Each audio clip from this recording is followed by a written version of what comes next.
Negara produsen kendalikan dunia perdagangan lalu kendalikan dunia keuangan. Itu persepsi old mind. Pasar modal dan pasar uang lah sebenarnya pengendali dunia keuangan. Dan ini persepsi new mind. Neraca perdagangan positif dianggap baik dan solusi bernegara oleh old mind. Faktanya selama menjabat malah impornya membesar. Lalu selalu negatif dagang dengan kakak tertua Tiongkok. Jujur, entah bagaimana kok sekarang kakak tertuanya negara komunis ya. Dan diterima luas lagi pemahaman bahwa tidak apa-apa bekerja sama dengan negara komunis. Yo wes, kita lanjut. Toh jabatan old mind ada batasnya. Kembali ke kalimat awal, negara produsen akan kendalikan dunia perdagangan dan dunia keuangan. Itu strategi Tiongkok. Di mana negara defisit alias yang Tiongkoknya surplus, pasti negara yang kalah tersebut akan dipaksa pakai yuan. Catat ya, ketika sebuah negara pakai mata uang negara lain untuk transaksi, artinya negara tersebut kalah ekonominya. Kita lihat strategi serangan ekonomi dari ilmu ekonomi. Money 1.0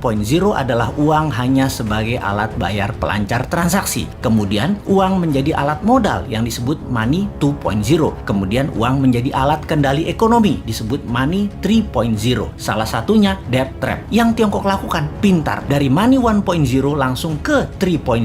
Karena ya memang Tiongkok nggak punya Wall Street, tempatnya money 2.0. Kita lompat sebentar sebelum balik ke money 3.0 agar sambungannya paham. Sejarah Partai Komunis di Tiongkok, di mana orang-orang nasionalis kabur keluar Tiongkok ketika komunis berkuasa dengan tangan besi. Satu ke Taiwan, jadi negara yang dipayungi Amerika. Yang kedua ke Hong Kong, jadi city country di bawah Inggris. Keduanya, Taiwan dan Hong Kong ekonominya maju pesat sejak tahun 60-an hingga saat ini. Sejak tahun 1989, reformasi ekonomi di Tiongkok melawan hegemoni IMF mulai dijalankan secara gerilya, main dengan globalis dan main dengan double standard, yaitu renminbi yuan. Catat sekali lagi, nantinya kita new mind akan pakai strategi yang sama ini, kecuali kalian masih suka dengan old mind yang sekarang berkuasa. Apa yang Tiongkok lakukan setelah memutuskan melawan IMF, namun di permukaan pura-pura taat pada Amerika? Ini terjadi di zaman Deng Xiaoping awal mulanya. Mereka jadi negara produsen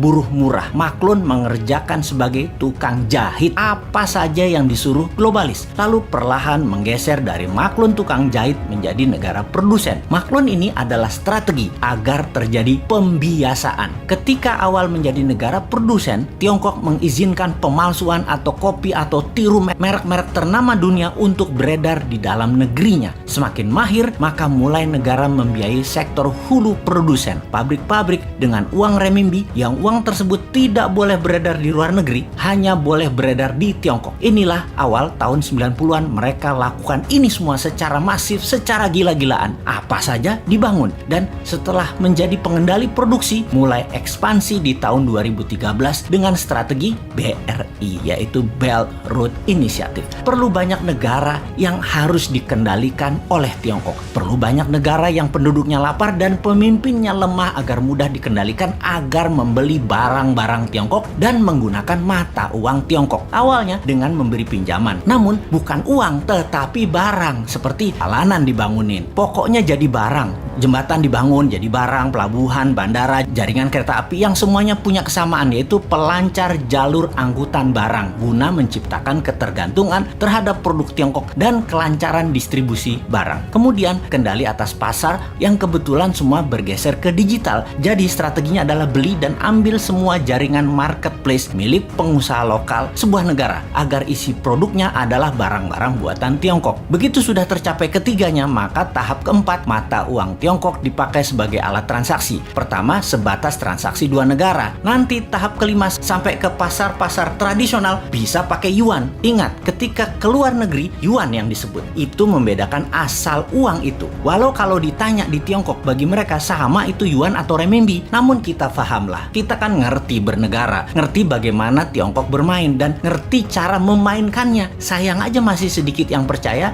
dan masih banyak yang tidak peduli. Wajar kalau masyarakat masyarakat tidak tahu. Namun pejabat yang tidak peduli dan tidak tahu juga banyak banget. Apalagi yang mau menari jadi presiden di 2024. Rasanya nggak ada yang paham beginian. Yang penting gue populer dan rakyat pilih gue. Lihat aja daftar 10 orang yang katanya calon presiden di lembaga survei. Kita review satu persatu. Paham nggak bernegara ala Tiongkok dan Amerika? Rasanya kagak ya. New Mind beda. Kita paham dan strateginya bukan ikuti keduanya, namun punya strategi sendiri untuk main 3 kaki awalnya dan menyalip di tikungan di tahun 2030 menjadi 3 besar dunia dan di 2045 menjadi negara superpower. Kalau hanya naik 7% setahun dan faktanya 5% pertumbuhan ekonominya, mimpi jadikan Indonesia negara superpower. Buktinya sekarang aja pakai yuan dagangnya, harusnya pakai rupiah. Bos, itu artinya kalian old mind geblek bernegaranya.